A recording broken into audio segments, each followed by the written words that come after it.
अस्सलाम वालेकुम। तो लेक्चर नंबर 1 में हमने देखा है कि ये वेव्स क्या चीज़ होती है। हमने पढ़ा कि वेव्स दरअसल एक फिनोमेना है, एक मेथड है जिसमें एनर्जी ट्रेवल करती है एक पॉइंट से दूसरे पॉइंट पर।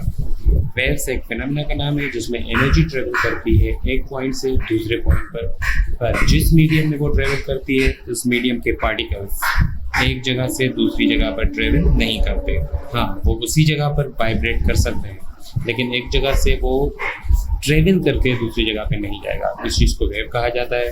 हमने देखा था कि डिफरेंट टाइप्स की वेव होती हैं जिसको हम एक रस्सी की मदद से शो कर सकते हैं, एक सिलिंगी स्प्रिंग की मदद से शो करते हैं जो कि प्री कंप्रेस्ड स्प्रिंग होता है, या वाटर रिपेल टैंक की मदद से भी हम वेव्स के बारे में बता सकते हैं। तो अब हम पढ़ेंगे कि ये जो वेव्स हैं इनकी टाइप्स कौन सी होती हैं। इनको अगर जनरली कैटेगराइज किया जाए तो वेव्स की 2 कॉमन टाइप्स जो है उनमें से एक मैकेनिकल वेव्स होती हैं और एक नॉन मैकेनिकल वेव्स होती हैं। मैकेनिकल वेव्स वो वेव्स होती हैं जिनको एक जगह से दूसरी जगह ट्रेवल करने के लिए एक मटेरियल मीडियम की ज़रूरत होती है। मटेरियल मीडियम यानी कि उनको गैसेस की ज़रूरत होती है। वो किसी गैस से ट्रेवल कर सकती हैं, किसी लिक्विड से ट्रेवल कर सकती हैं या किसी सॉलिड से ट्रेवल कर सकती हैं। मैकेनिकल वेव को मटेरियल मीडियम रिक्वायर होता है जैसे कि गैस, लिक्विड या सॉलिड। वो कभी भी वैक्यूम से ट्रेवल नहीं कर सकती हैं। वो वेव्स जो वैक्यूम से ट्रेवल ना कर सकें, जिनको मटेरियल मीडियम रिक्वायर हो जैसे गैस, सॉलिड एंड लिक्विड, इनको मैकेनिकल वेव्स कहा जाता है। अब ये नॉन मैकेनिकल वेव्स दरअसल इनकी अपोजिट हैं। टोटली अपोजिट नहीं कहा जा सकता। जैसे कि एक ही चीज़ अपोजिट है कि ये वैक्यूम में ट्रेवल नहीं कर सकती, ये वैक्यूम में भी ट्रेवल कर सकती हैं। वैक्यूम में भी ट्रेवल कर सकती हैं यानी कि ये गैस में भी ट्रेवल कर सकती हैं, लिक्विड में भी ट्रेवल कर सकती हैं एंड सॉलिड में भी ट्रेवल कर सकती हैं। वो वेव्स जो वैक्यूम में भी ट्रेवल कर जाए इनको नॉन मैकेनिकल वेव्स कहा जाता है, या इनका दूसरा नाम है इलेक्ट्रोमैग्नेटिकल वेव्स। इलेक्ट्रोमैग्नेटिक वेव्स कहा जाता है उन वेव्स को जो वैक्यूम में भी ट्रेवल कर सकती हैं। अब इन दोनों की 2 अलग अलग टाइप्स हैं। जैसे कि नॉन मैकेनिकल वेव्स जो हैं वो होती हैं दरअसल सिर्फ एक ही टाइप की, जिनको कहा जाता है ट्रांसवर्स वेव। ट्रांसवर्स वेव होती है नॉन मैकेनिकल। मैकेनिकल वेव्स जो हैं इनकी 2 टाइप्स होती हैं, जिनमें से एक ट्रांसवर्स है और दूसरी टाइप को कहा जाता है लॉन्गिट्यूडनल वेव कहा जाता है दूसरी टाइप को। मैकेनिकल वेव्स 2 टाइप्स की होती हैं, transverse wave and longitudinal wave. Electromagnetic wave सिर्फ एक टाइप की होती है, ट्रांसवर्स वेव। अब हम देखते हैं कि ये ट्रांसवर्स वेव किस चीज़ को कहा जाता है एंड लॉन्गिट्यूडनल वेव किस चीज़ को कहा जाता है। तो सबसे पहले हमने यहाँ पे देखा था कि ये वाली रस्सी की जो वेव्स हैं इनको ट्रांसवर्स वेव कहा जाता है। तो ट्रांसवर्स वेव्स कहा जाता है उन वेव्स को जिनमें वेव दरअसल एक तरफ ट्रेवल कर रही हो और जिस मीडियम में वेव ट्रेवल कर रही है उसका पार्टिकल किसी और डायरेक्शन में ट्रेवल कर रहा हो। ये दोनों 90 डिग्रीज पे ट्रेवल कर रहे होते हैं, यानी कि एक दूसरे के परपेंडिकुलर होते हैं। जैसे कि ये वाली मिसाल बताई गई है कि अगर एक रस्सी है, ये रस्सी है जो किसी दीवार के साथ फिक्स की गई है। अगर इसको इस जगह से पकड़कर हम एक बल देते हैं यानी कि रस्सी में एक वेव क्रिएट करते हैं, तो हमें दिखाई देगा कि आहिस्ता आहिस्ता इस रस्सी में ये वाली क्रिएट की हुई वेव आगे चलती हुई जाएगी। आहिस्ता आहिस्ता ये वेव आगे चलती हुई जाएगी और ये अचानक गायब हो जाएगी। यानी कि ये वेव मुझे जो यहाँ पे क्रिएट हुई है ये आगे जाती हुई दिखाई देगी आहिस्ता आहिस्ता। अब देखा जाए कि अगर इस रस्सी के किसी एक पार्टिकल को ले लिया जाए, जैसे कि इस वाले पार्टिकल को, क्या ये पार्टिकल भी उसी डायरेक्शन में आगे गया है? तो जवाब है नहीं। ये पार्टिकल यहाँ से सिर्फ ऊपर गया और फिर ये अपनी जगह पर नीचे आ गया। जैसे इस पार्टिकल को यहाँ पर ये पार्टिकल ऊपर गया और फिर इस जगह पे नीचे आ गया। ये वाला पार्टिकल यहाँ पे ऊपर गया और फिर अपनी जगह पे नीचे आ गया। यानी कि अगर मीडियम का particle up and down motion कर रहा है यहाँ पर, लेकिन वेव्स जो हैं वो हमें आगे दिखाई दे रही हैं। अगर वेव की डायरेक्शन परपेंडिकुलर हो मीडियम के पार्टिकल की डायरेक्शन से, तो ऐसी वाली वेव्स को ट्रांसवर्स वेव कहा जाता है। मीडियम के पार्टिकल की डायरेक्शन परपेंडिकुलर हो वेव्स की डायरेक्शन में, दोनों में 90 डिग्री हो, तो ऐसी वाली वेव्स को ट्रांसवर्स वेव कहा जाता है। अब लॉन्गिट्यूडनल वेव किस चीज़ को कहते हैं?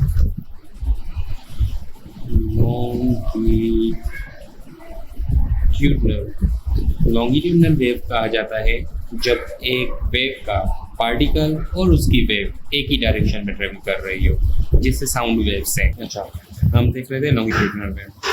तो लॉन्गिट्यूडनल वेव उन वेव्स को कहा जाता है जिसमें वेव एंड पार्टिकल मीडियम के पार्टिकल की डायरेक्शन सेम ही हो, यानी कि ये पार्टिकल अगर इस डायरेक्शन में वाइब्रेट कर रहा है और वेव भी हमें इसी डायरेक्शन में जाती हुई दिखाई दे, तो इनको लॉन्गिट्यूडनल कहा जाता है। अगर पार्टिकल एंड वेव पैरेलल हो एक दूसरे के, direction of particle and direction of wave parallel हो, एक ही डायरेक्शन में हो, तो ऐसी वाली वेव्स को लॉन्गिट्यूडनल का वेव्स कहा जाता है। और लॉन्गिट्यूडनल वेव्स में जो हमारे पास एग्जांपल है वो साउंड है। साउंड एक लॉन्गिट्यूडनल वेव है। आगे वाला चैप्टर साउंड पे आ रहा है, तो हम उसमें देखेंगे कि साउंड ट्रेवल कैसे करता है। चलो देखते हैं हमारी बुक इसके बारे में क्या कहती है।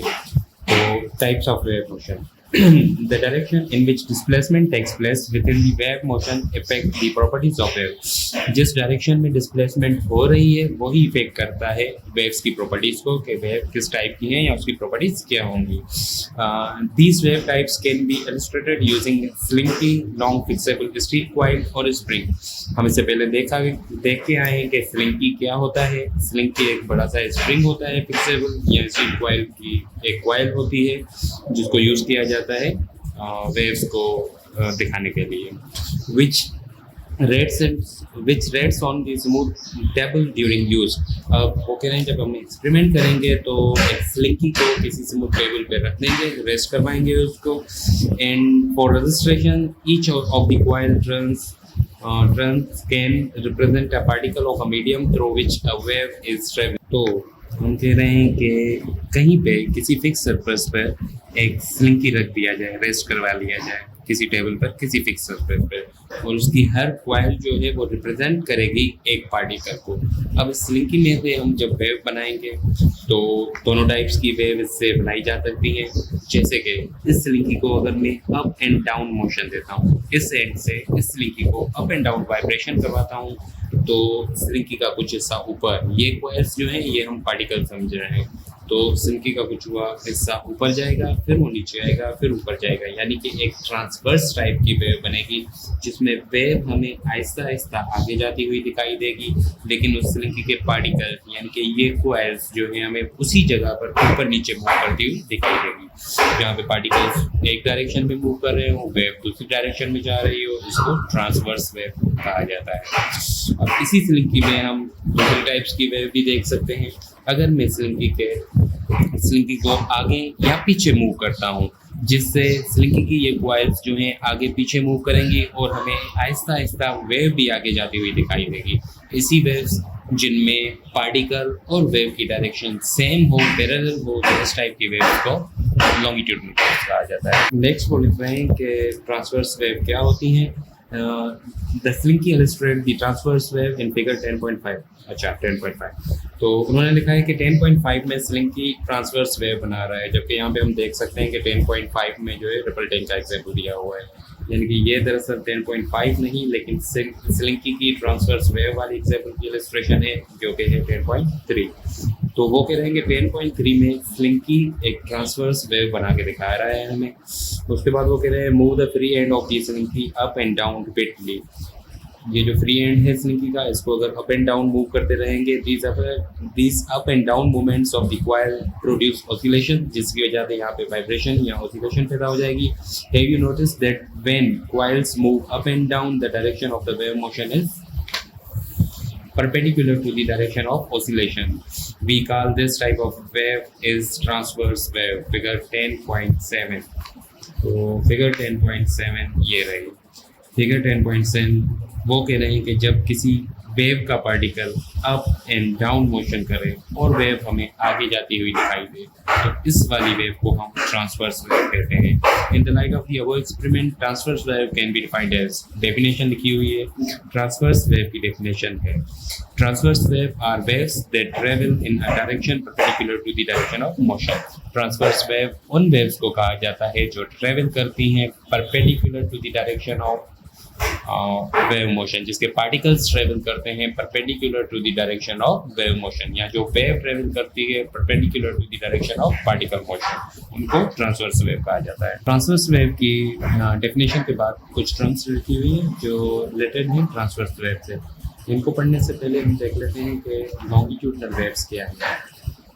लॉन्गिट्यूडनल वेव, जैसा कि हम देख के आए हैं पीछे, कि लॉन्गिट्यूडनल वेव कहा जाता है उन वेव्स को जिसका पार्टिकल और वो वेव एक ही डायरेक्शन में ट्रेवल कर रही है।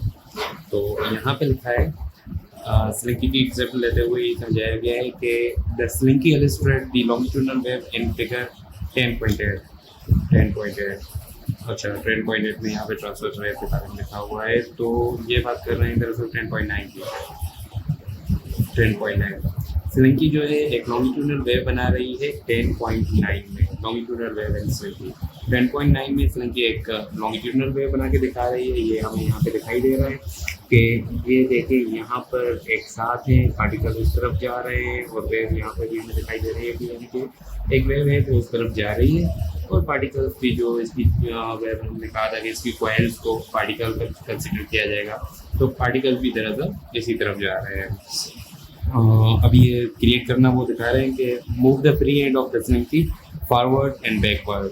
हम स्लिंकी को पकड़ेंगे और उसके एक एंड को, फ्री एंड को फॉरवर्ड एंड बैकवर्ड मूव कर लेंगे, पुश एंड पुल कर लेंगे to expand and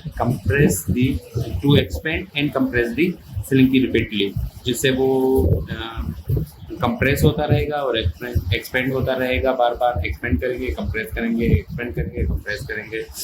these forwards and backwards movement of the coil produce oscillation, जिसकी वजह से ऑसिलेशन यानी कि वाइब्रेशन पैदा हो जाएगी उस स्लिंकी में। Have you noticed that when coils move forward and backward, the direction of the wave motion is parallel to the direction of the oscillation? We call this type of wave as a longitudinal wave. यानी कि वो कहना चाहते हैं कि अगर direction of the particle and direction of the wave same हो तो इसी वाली वेव्स को लॉन्गिट्यूडनल वेव कहा जाता है। तो लॉन्गिट्यूडनल वेव की डेफिनेशन हो जाएगी, longitudinal waves are waves that travel in a direction parallel to the direction of wave motion.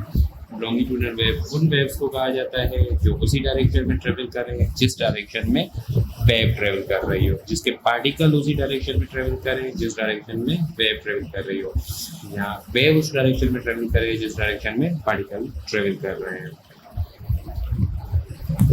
तो अब आगे इसको फाइनलाइज किया गया है टाइप्स ऑफ वेव को इस चार्ट की मदद से, जिसमें उन्होंने दोनों के डिफरेंसेस बता दी हैं कि मैकेनिकल वेव्स और नॉन मैकेनिकल वेव्स, जिनको इलेक्ट्रोमैग्नेटिक वेव्स भी कह सकते हैं, इन दोनों में दरअसल फ़र्क क्या है। तो सबसे पहला फ़र्क लिखा हुआ है कि मैकेनिकल वेव्स जो हैं उनको हमेशा एक मीडियम की ज़रूरत होती है आगे चलने के लिए, प्रोपिगेशन के लिए।